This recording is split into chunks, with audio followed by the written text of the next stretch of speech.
Are we ready to roll? All right, thank you. Hello, all you Zoomers out there. Hello, all you people here in Columbus.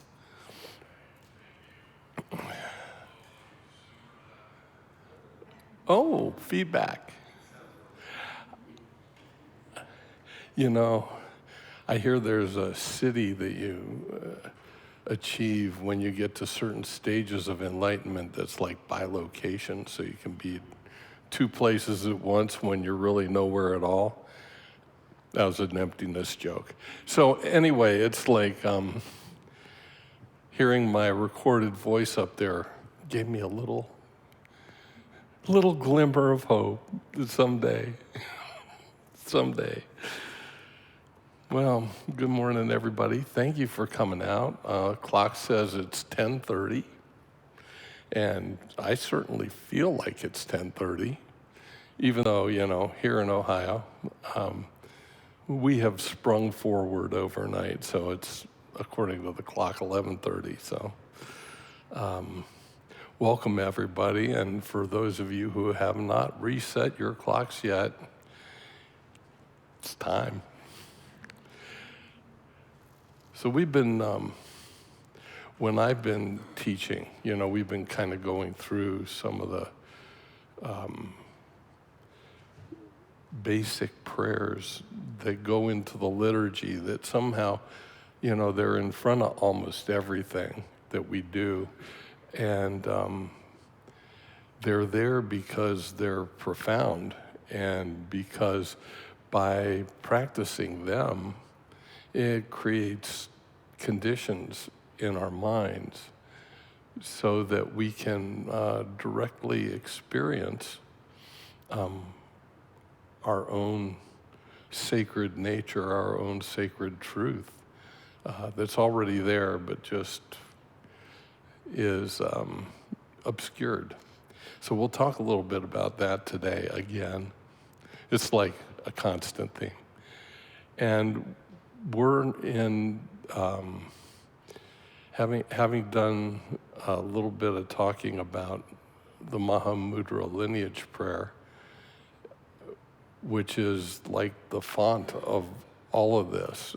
All of this has flowed through the lineage to us, and no pressure, but just hearing these teachings, or even if you're not paying attention, just being in this place and absorbing the energy of this place actually makes you part of the lineage. It's, on the one hand, extraordinary support. You can call for help anytime, and somehow those beings that have committed themselves to work for your liberation will come and help you as much as they can, maybe as much as that will let them. And that's the way that, one of the reasons that we practice is that we can receive the blessings that are all around us all the time. We're a little close to them. So we did the lineage prayer, and then talked a little bit about refuge. Kind of refuge on 3 levels. And now we're into what are called the 4 Immeasurables, or the Brahma Viharas, which is the Sanskrit term. And the 4 Immeasurables is, this is the talk on the 3rd of them, which is sympathetic joy. And so guess what?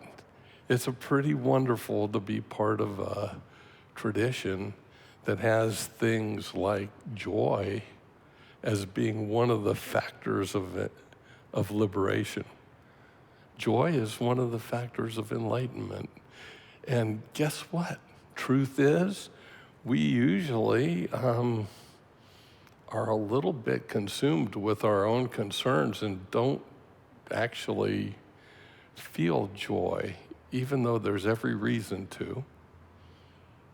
And it's real, it's genuine, and we need to be honest about where we are. And so we've got these practices, and today we'll be talking about the practice of joy and how to cultivate sympathetic joy. The next time will be the last of the 4 Brahma Viharas, which is equanimity. So the 4 of them are loving kindness, compassion, sympathetic joy, and equanimity. It's a beautiful thing. I think that encompasses the conditions that we need in order to walk down this road towards liberation. So, interestingly enough, Brahma Vihara is both Pali and Sanskrit. It's really early, and the historical Buddha talked about these things. These go way back. And Brahma indicates divine or God. And Vihara means abode or home. So these are the 4 homes for our minds, for our liberated minds. So if these practices of kindness and compassion, joy and equanimity is truly about kind of building our home, okay? You think about it in that way, okay? Yeah, I don't know about you, but for me, I'm a lot of work. Ask my wife, and I need a lot of work. It's like, what is it Suzuki Roshi used to say? You're perfect just as you are, but you still need a lot of work. And it's a little like that. So on the one hand, when we start to learn to meditate on these things, we first acknowledge that we already have that which we seek. We already have Buddha nature. It's not going to drop down on us from the heavenly abodes. It's our job to build the heavenly abodes. And when we do, and we open up the blackout blinds that we've got up, and we can see what's in those abodes, we'll see enlightened nature or awakened nature. So we'll be talking specifically about sympathetic joy today, but it should always be remembered that all these 4 immeasurables are in this context of this is the house we're building. So the way that a practice session goes, first we supplicate the lineage, we ask for help, we do the lineage prayer, within which we're reminded how to meditate. Meditation is probably the great resource, the great ally. And then in taking refuge, we're literally acknowledging that normally we're taking refuge in our preferences, in getting what we want and avoiding what we don't want. And we think we'll be safe somehow in refuge if it's all just the way we think we want it. And Buddha said, yeah, no, that's not exactly right. And so importantly, he was an example for us. We could see what a liberated life looks like. So we take refuge in that. And then once we honestly recognize a Buddha or a saint or an extraordinary person, and we think about how we're different from them, we figure we need to learn some things, and we need to readjust some things, and maybe practice some new skills in order to like directly experience for ourselves this liberated kind of life. And so we take refuge in the Dharma. And then we recognize too that we're susceptible to feeling all alone. And even if we have success on the spiritual path, very often if we don't realize our connection to one another, we kind of get a little ivory tower-ish and closed off and all of those kind of things. So we also take refuge in the Sangha. Right after that, after taking refuge in virtually all our practices, we do what is called engendering bodhicitta. Bodhicitta means awakened mind.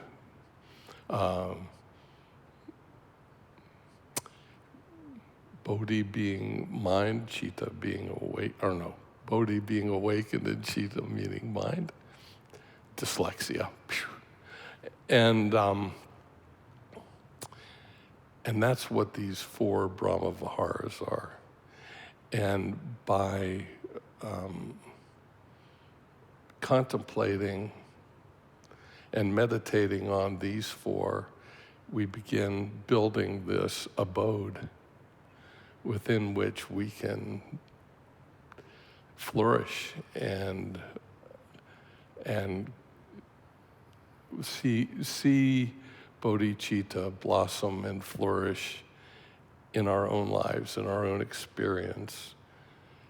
Literally, it's possible that you will have enlightenment in this lifetime. It's amazing. And if not in this one, another one, if you keep going. So these are very important. And it's important to understand that we're not processing it, the Dharma. It's processing us. It's opening us up gently and consistently. And all we have to do is to give it some time. It's beautifully, brilliantly designed, the Dharma is, in order for us to directly experience our own sacred truth, whatever you want to call that, whether it's Buddha or anything else. It's this awakened, alive thing that is, in fact, full of joy. But what happens if, we haven't really completely absorbed and deeply resonated with refuge? Well, then, we can see somebody else who seems to have it all together. Everything's going real well. Ooh, they got a good job. They got a good girlfriend or boyfriend. They get to go on 3-year retreat. Oh man, I wish I could do that. And then, I'm feeling a little jealous. And I'm feeling all kinds of things. And the blinds of my abode, the blackout blinds, go down. There are something called close and far enemies of these 4 abodes that Buddha taught. I brought a chart because I didn't memorize them all. But in the case of this joy, the near enemies of it are joy that's tinged with a little insincerity. it's like I'm really happy for you, but not, you know. I'm really happy for you, but I wish it was me. That kind of thing. Hedonism is also a near enemy because this running around just grabbing for whatever we think we want, like little babies, is not helpful at all. In fact, it takes us down a bunch of blind alleys and closes those blinds. Of course, envy and jealousy are the powerful ones, the obvious ones. So when we talk about sympathetic joy, it's particular. It means joy in the good fortune of others. And that's what we're gonna explore tonight. I think everybody, or tonight, this morning, I'm telling you, this clock thing, it's just like messing with me. This joy thing, particularly in our culture where we have such an abundance of so many things, you know, basics, food, shelter, clothing, stuff like that, access to education, access to entertainment, access to each other, you know, being able to travel and so forth. We take for granted a lot. And sometimes when we stop and appreciate, we feel a little joy. By the same token, we also feel the threat of it possibly going away, which it will. And so we have this joy that's tinged with a little insincerity, a joy that's tinged with a little fear, you know. I'm not really joyful. I'm really have one hand on the door back here. So Buddha had this huge motivation that we all awaken to and experience this freedom and enlightenment, and that we all have the potential. So this practice, or these practices, are actually directly aimed at the things that keep us from letting that light in the house, letting that house become a divine abode, okay? That's what it's all about. But before we go any further with that, let's start with praying the refuge prayer together 3 times. I'd like to do the first 2 times in English and chant it in Tibetan the 3rd time.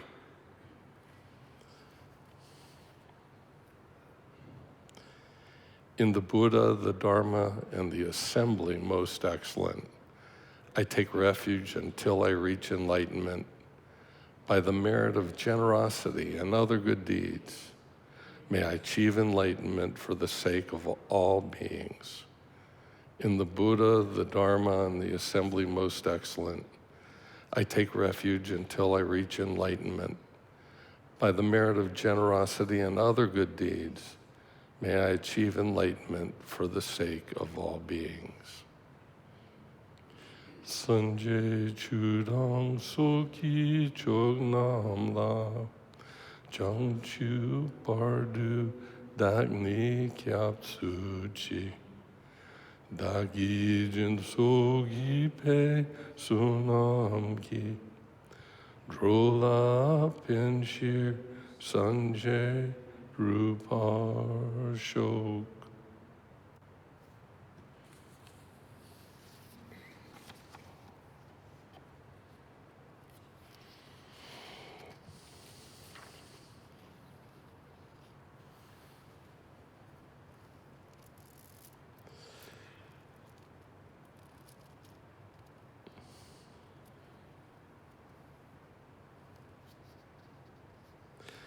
So, one of the legit questions we can ask, and I mean I do, is, well, we all have Buddha nature, okay? That's, there are only really 2 articles of faith in Buddhism, 2 beliefs at the core of it. It's different in as a spiritual path from other religions in that regard, because it doesn't have a lot of things to believe. One of the things, though, we do believe is that every sentient being has the mind of awakening already. It's a belief because it's not obvious to us yet, since we have a ways to go until we realize it, right? So that's why it's a belief. And we'll just take it on faith that Buddha doesn't lie. And the other thing is interdependence.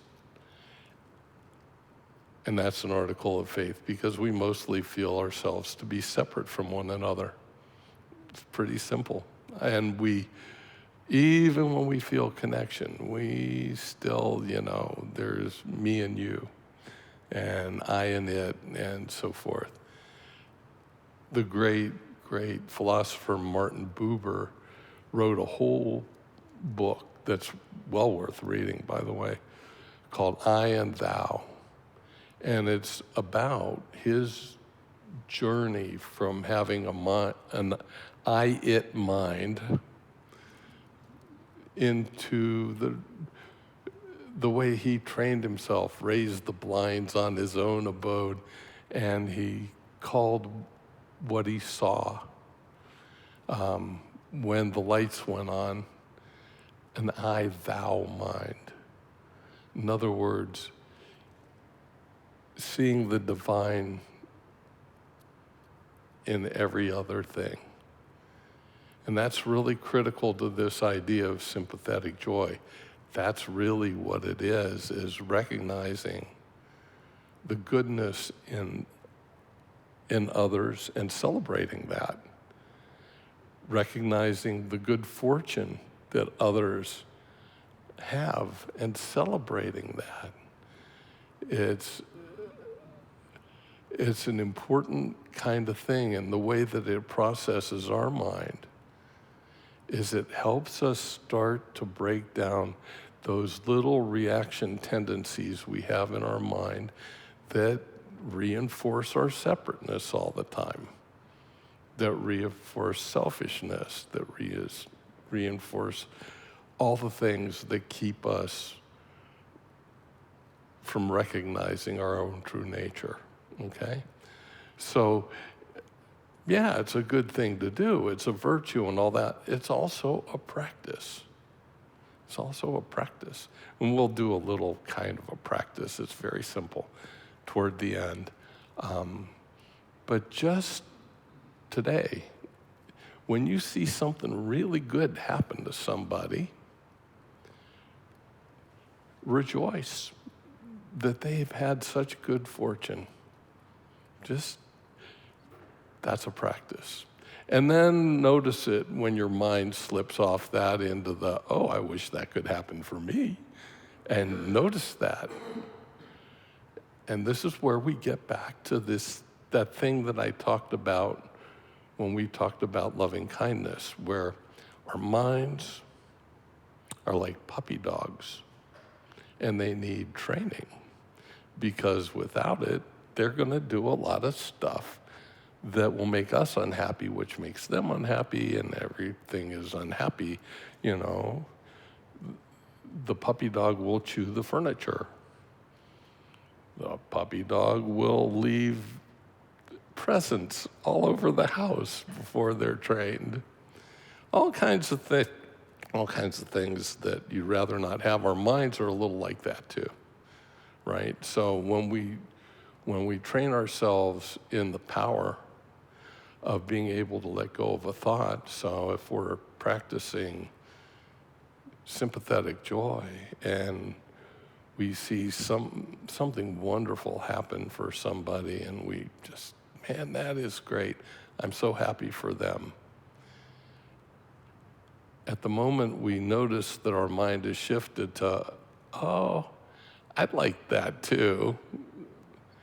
Well, then we can employ our little puppy dog training, because the dog has just kind of done something small, but, just not quite right. And you can let go of that thought. And it will dissolve and disappear. And you won't have like a train of thought that goes from, I don't have what I want, and I have what I don't want, and everything is, oh man, this is no good. No, I wish I was like them, or I wish I could do that, or I wish I had, fill in the blank. So by training in this, by really rejoicing in others, two things happen. One is we get used to the fact that we can even do that, which isn't something that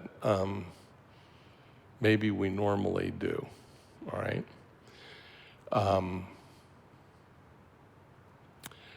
But also it opens this gap where we actually are wounded and vulnerable and feel needy ourselves.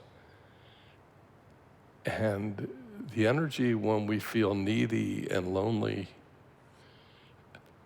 can be pretty wild, and it can get pretty dark pretty fast.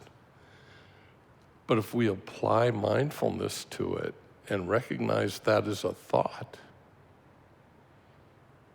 we can let it go and rest. And realize that we're okay. And that celebration of somebody else is okay just as it is. We don't have to worry. We don't have to worry so much about what we're getting and what we're not getting.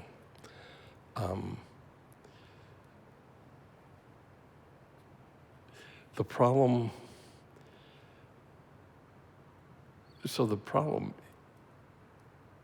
isn't that we don't have something that we need. We have Buddha nature. That's really all we need.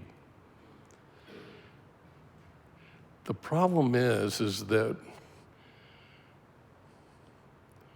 we were born with factory defaults. It's just like getting a computer or a car with factory defaults. It's like it's going to do that unless you change them. And the factory defaults for us are self-centeredness and a little bit of despair about not having what we want.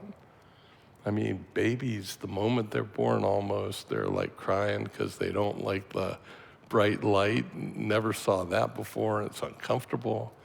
They're crying because they're all of a sudden having to breathe on their own. They're crying because they're hungry. I don't have what I need. And within the moments of birth, if, I don't know anything about, what the mind in the womb is like, but let's just assume that it's pretty comfortable and nobody wants to leave. Just make an assumption that way. As soon as we get out, all of a sudden we realize that was impermanent. Whoa, where did that go? I want that back. And we can literally spend our whole lives trying to crawl back into the womb rather than to build a divine abode. And that's a problem. And that's precisely what Dharma is working on, is helping us reset the factory defaults in such a way that our vehicle, our life, can become, a very fortunate, good ride, a good ride. The Buddha himself, this is weird, I love this story about the Buddha because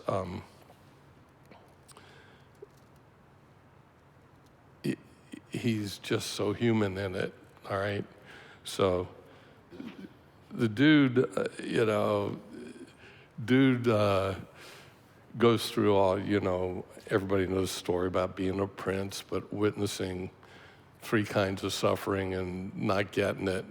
Why should it be like that? And so he goes and meditates for like 6 years. Even the Buddha had to meditate literally and do nothing else, retreat for 6 years for that realization.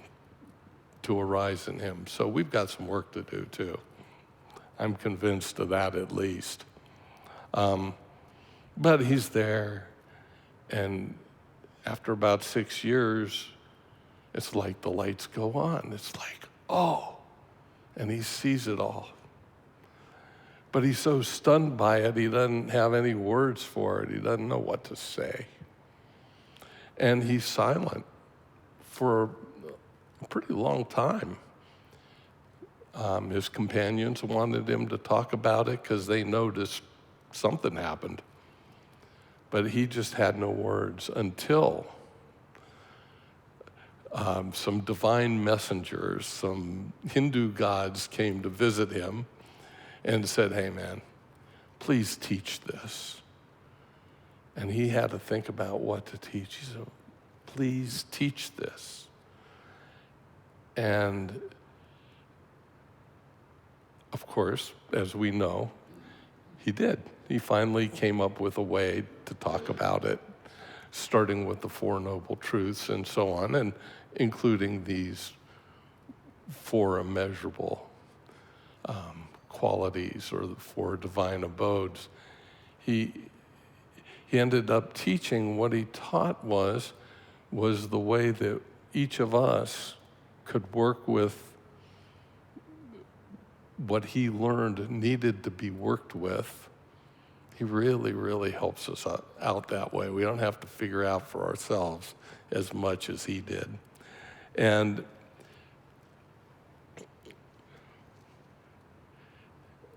he started to teach the Dharma.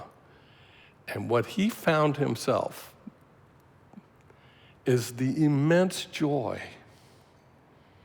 of generosity, and the even more immense joy of seeing other people experience this liberation. How happy he was. And so one of the things he said about that time in the sutras is that it's good, we mentioned this last time, I think, it's good to see yourselves as the mother of all beings, the parent of all beings. Why is that? Well, because that's how a mother is. When a mother sees a child, their child, when a mother sees their child have some great good fortune, they have just elation. They're so happy. And it's pure. It's not like, oh, I wish that could happen to me. It's another kind of joy. It's a sympathetic joy. It's like, oh, you made it through kindergarten. So wonderful. Look at you. You know your ABCs, you know? And there isn't a taint of anything self-centered in that joy. So when we practice this, we don't have to go far for examples of how we can relate to our own minds. We can relate to our own minds as if we were the mother of all beings. It's just now and then, in the day, think about looking out and seeing somebody, well, seeing somebody you like or somebody you don't like. If your child is misbehaving, do you love them any less? No. If they finally stop misbehaving and they take a break and they do something good, or if the puppy, actually lets you know it wants to go outside, you're elated, full of joy, untainted, not a bit of selfishness in it. So we can start in our practice with our own minds too, and regard our own minds as our own child too, and have that same kind of attitude towards the way we go through life. And if we can start with ourselves, then we can think about This is actually how you do the practice on the cushion, by the way. You start with yourself and regard your own mind as your child. So no matter what mental state you're in, like last night, I was in like a real crappy mental state, by the way, at a certain point. It wasn't like forever, but just some circumstances I didn't like. I had what I didn't want. Damn. Well, I could have messed up the whole evening for my son Max and my wife Jeannie and myself, and gone off and, complained to myself the way we do, and not been able to think about giving this talk and, come up here unprepared and all. I could have done all that. But no. I looked and I saw it, and I was honest about it. It's like I talked to Jeannie about it. It's like, this really sucks. I really don't like this. It wasn't just like I magically made it disappear with meditation or something. There's a problem with doing that, by the way. It's called spiritual bypassing. This is the opposite of that. I'm not recommending that. What I'm recommending is be real honest and real transparent, because the goal isn't to block off all the things you don't like inside yourself or anybody else. The thing is to appreciate the beauty and the goodness of life as it is. And if you start blocking off parts of yourself, being unenlightened, you'll throw the baby out with the bathwater, no doubt about it. I know I have. So it's like, okay, this sucks. And I told Jeannie about it. I said, I'm really unhappy about this, really want something to be different here.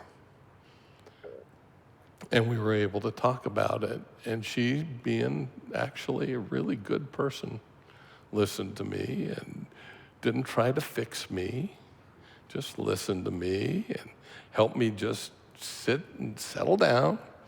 In reality, this is how things are. Okay. All right?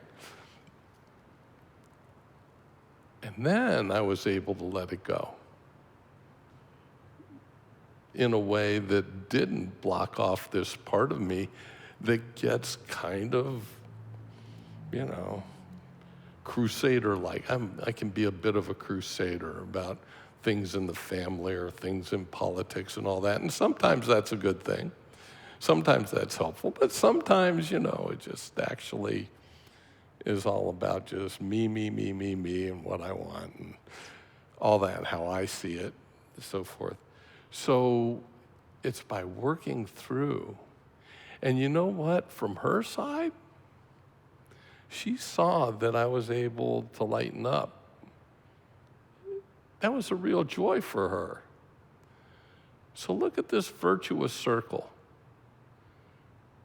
By just being honest, I gave her an opportunity for joy because she loves me, And I gave myself the opportunity of the joy of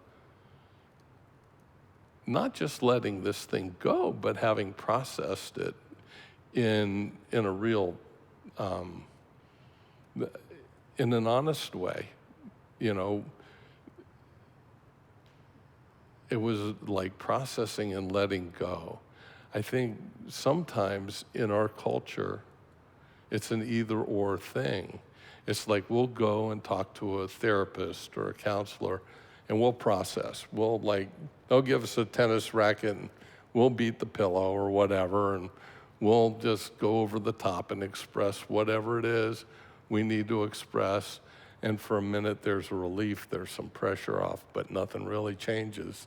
And we fall in that same hole again and again and again. However, if we do it with this other kind of strategy, and we process it and then employ Dharma. Wow, all kinds of things happen. Some insight happens, right? And that insight is valuable because we can help ourselves and help others. And some opportunity for joy at something good happening happens for us and happens for others. So that's what's recommended, is on the one hand, not indulging in the things that come up, in the mental attitudes that we have, but also not blocking them either, but actually allowing them to meet the Dharma. What that requires is that we know a little Dharma, so good. I mean, there are a lot of books. There's a lot of, if we're meditating every day, we have, even for 10 minutes a day, we have a kind of a baseline, and we'll gain experience, and we can bring our experiences, good, bad, and indifferent, to our meditation, and we can take our meditation into our experiences. And that brings a very rich life. That's what Buddha did. He had this experience, happened to be a great experience called enlightenment, but that wasn't the be all and the end all. Actually, that was the beginning, not the end. Isn't that weird?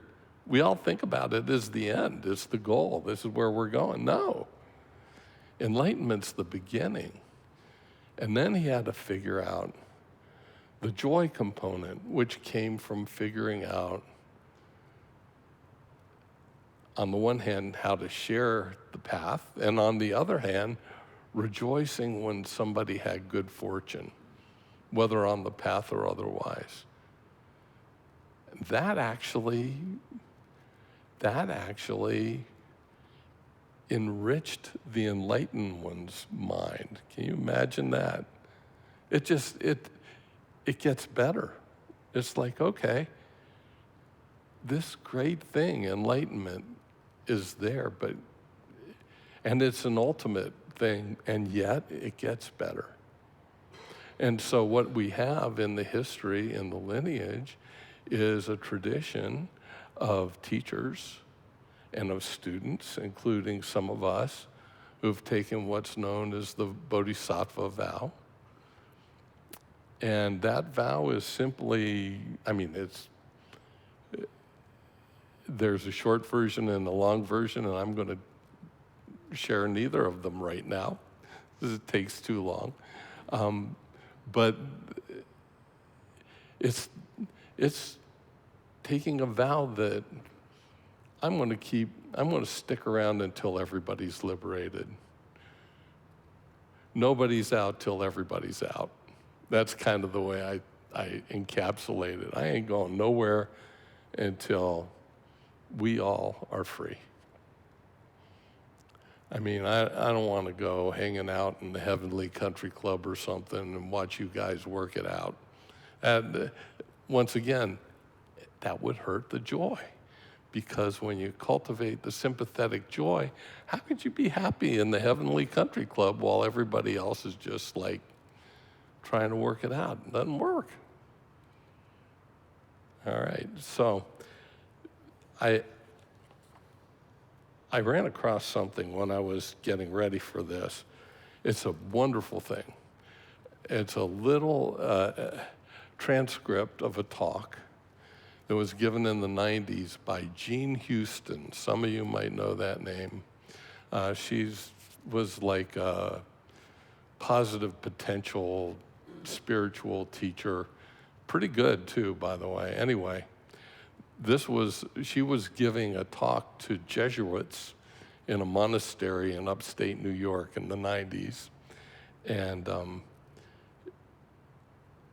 this was a transcript of the talk. I'm only just going to excerpt the middle. This is about her when she was 14, and she used to walk her dog in Central Park. And one day she at 14 years old, awkward. She called herself awkward and pimply-faced. This 14-year-olds, that's just feel bad about themselves no matter what. And she met an old guy who somehow got her attention, and it wasn't creepy. They just made friends, and he used to walk with her on Tuesdays and Thursdays. And when she asked his name, he said, well, it's a little hard for Americans to pronounce, so you can just call me Mr. Taylor. So she did. And she said, the walks were magical and full of delight.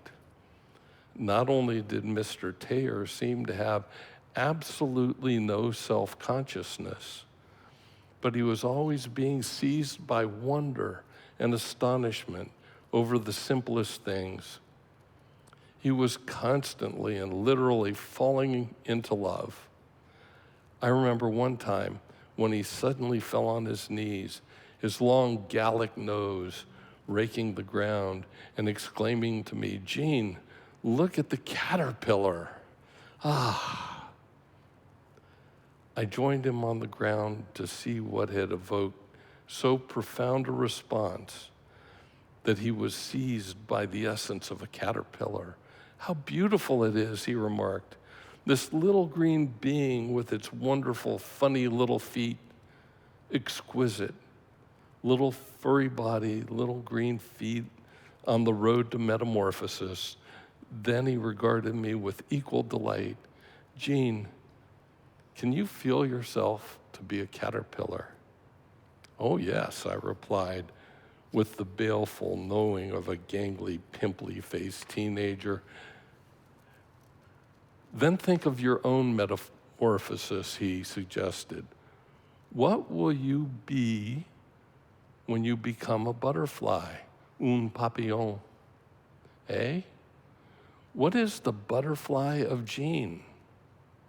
What a great question for a 14-year-old girl. His long, gothic, comic, tragic face would nod with wonder. Eh, Gene, look at the clouds. God's calligraphy in the sky. All that transforming, moving, changing, dissolving, becoming. Gene, become a cloud and become all the forms that ever were. And it goes on like that. There are a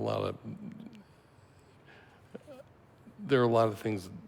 The thing that struck me is, okay, when we've raised the blinds and we live in this heavenly abode of sympathetic joy, and we can really see the causes and conditions in ourselves and in others that bring about delight. And we can ask just the right question, or say just the right prayer, or let go of whatever the obstructing thought is for a moment, in order for a moment of joy to manifest. There isn't anything more delightful in life. This is the sparkliness of realization. This is the sparkle in it. And it does sparkle. How wonderful that factors, there are, like in traditional Buddhist talk, something called 7 factors of enlightenment. How wonderful that, like, one of them is beauty and wonder. And one of them is joy, particularly sympathetic joy. And another is equanimity, which we'll talk about next time, or peace. So the thing is when you get on the cushion every day, and this is the thing that, seems like what I need, so it's what I emphasize. I'm fundamentally a lazy person, in case I haven't told you or you didn't know. So I have to make little vows. They support me So I vow to meditate every day, without fail. Whether I'm feeling it or not feeling it, whether I got the time or I don't have the time, doesn't matter, work it out. When I was a stockbroker at Morgan Stanley a long time ago, very busy days, very demanding, high responsibility, high tension, pressure. You know, managers yelling at you, clients yelling at you, you yelling at you. Everybody's yelling about something. But I made a vow to meditate every day. And so when I would go to the bathroom, that bathroom stall became my meditation cushion. I mean, my meditation hut. Nobody bothers you much when you go in the stall and you close the door, you know? So you can grab 5 or 10 minutes and it's cool. So if that was the way that day was, I did it. The point, though, is if you do meditation and you start with this idea of refuge, and then you go to working with your own mind, and you can choose, you don't have to choose all 4 Brahma Viharas, by the way. You can say, this week, I'm going to do sympathetic joy meditation. Perfectly fine. You know, in the week following, you can say, I'm going to do metta, loving kindness meditation. Perfectly fine. Anyway, but do it. And then give yourself like a real deep dive in, and you start by looking at your own mind. And when you see a thought, you know, that is something worth rejoicing in, recognize it and rejoice in it. Rejoice in it. Then think about somebody who's close to you that you care deeply about, like a child, if you have children, or, you know, a dear friend or spouse or whoever, somebody you're close to. And imagine them clearly, and you'll know, since they're an intimate of yours, you know what they need in order to feel joy. You know what really does that for them, and imagine that they're getting it. Open your heart, send rays of light from your heart out that turn into offering goddesses that shower this person with all those blessings, and see them in your mind's eye receiving it and being so overjoyed, and in yourself just experience the joy of them being so overjoyed. And then you go to somebody who's maybe more neutral, and then maybe even somebody who you dislike. You can expand it and expand it and expand it. And the only difference between this and metta meditation, frankly, is the focus is on joy. And what the Buddha taught was, yeah, you should do some meditation where the focus is joy. What a beautiful thing. And so that's what this is about. This Brahma Vihara is about doing that meditation in a really consistent way in order to build that abode for your mind to live in, you know? And there's a lot to work with here, because we do wind up getting lost in our envy, in our jealousy, in our obsession with getting what we don't have that we think we want, and we all know that stuff. This is giving our minds a break from that. It's giving our minds a break from that. And when you get a sufficient break from that, psychologically, the beauty of it is you've built enough strength then that you can be transparent and honest when things are like they were for me last night for a little while, you know? And you can work with them because you've got that strength, and your mind remembers it's capable of joy, and it's capable of all these other good qualities, well, that gives you a tremendous courage. And you no longer need to run away from these mind states that are painful and frightening and so disappointing. I mean, I want to be an enlightened being. When I act like an unenlightened being, which happens frequently, it's very disappointing. So I have to work with them. It's through joy. It's through cultivating joy that I get strong enough to work with all the mind states. So on the one hand, we tend in our I don't know what I want to call this, hierarchical sense of Buddha Dharma.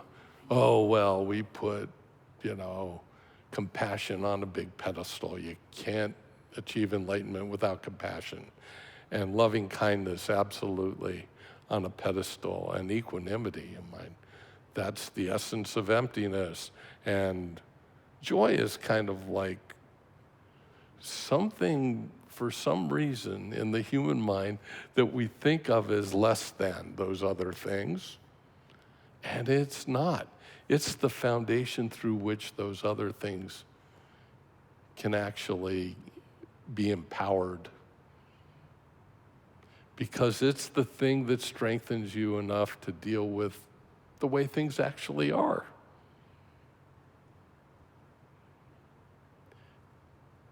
So in order to loosen up our harsh judgment of ourselves and others, we need some strength.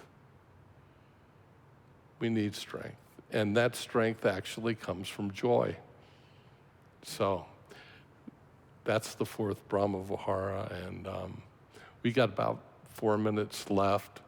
So I want to open up the question mic for anybody that might have questions about this or about anything else that you are interested in talking about.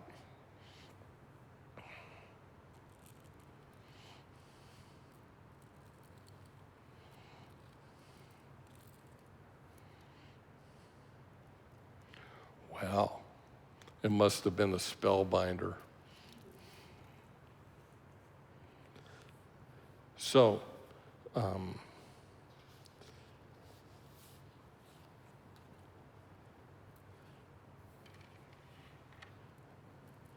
if there aren't any questions, then let's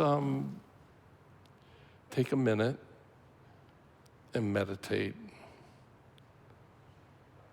Just sit up straight and relax.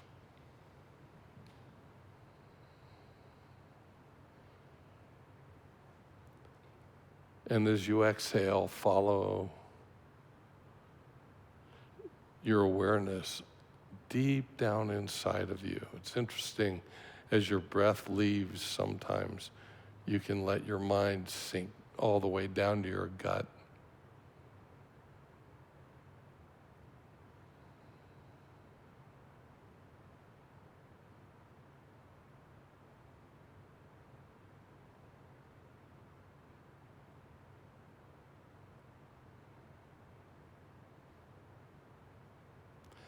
And simply follow the breath.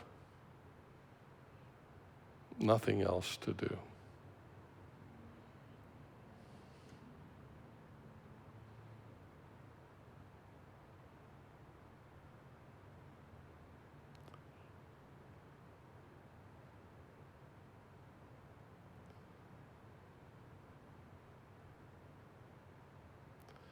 When thoughts come up, usually we just note them, let them go, and return to the breath. Along with noting them, I want you to delight in them and find joy in the fact that your mind has created this thought out of nothing.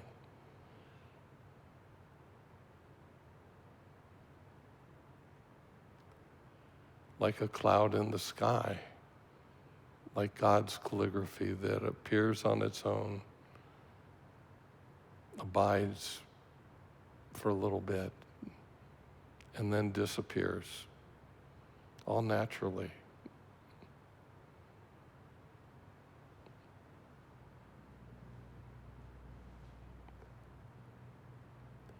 And let a little smile come to your lips, and smile at this mind that creates these thoughts.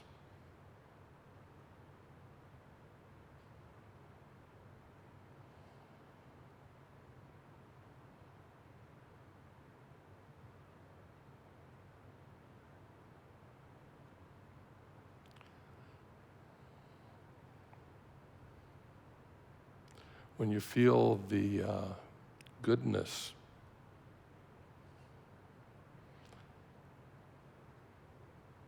of regarding your own mind in this way,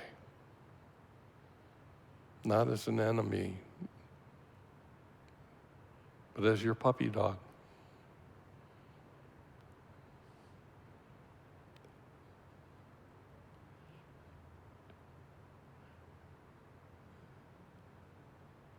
That's a lot of merit, because you'll be able to look out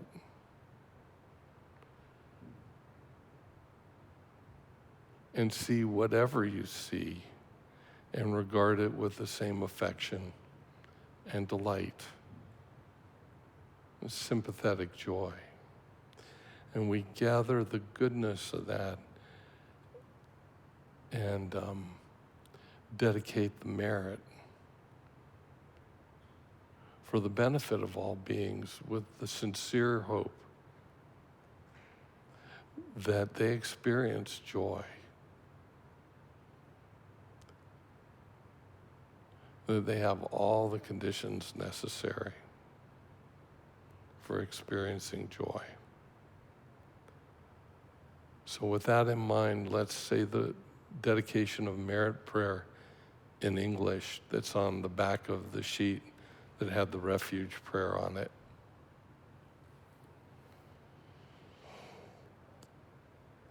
By this merit, may all attain omniscience. May it defeat the enemy wrongdoing. From the stormy waves of birth, old age, sickness, and death. From the ocean of samsara, may I free all beings. The courageous Manjushri, who knows everything as it is, Samantabhadra, who knows in the same way, and all the bodhisattvas, that I may follow in their path, I completely dedicate all this virtue. Thank you. Did you notice how many lines in that prayer echoes what I was saying about joy? I don't know, it came to me. It's like, yeah. It's like Prego spaghetti sauce, this prayer. It's all in there, you know. Thank you, everybody.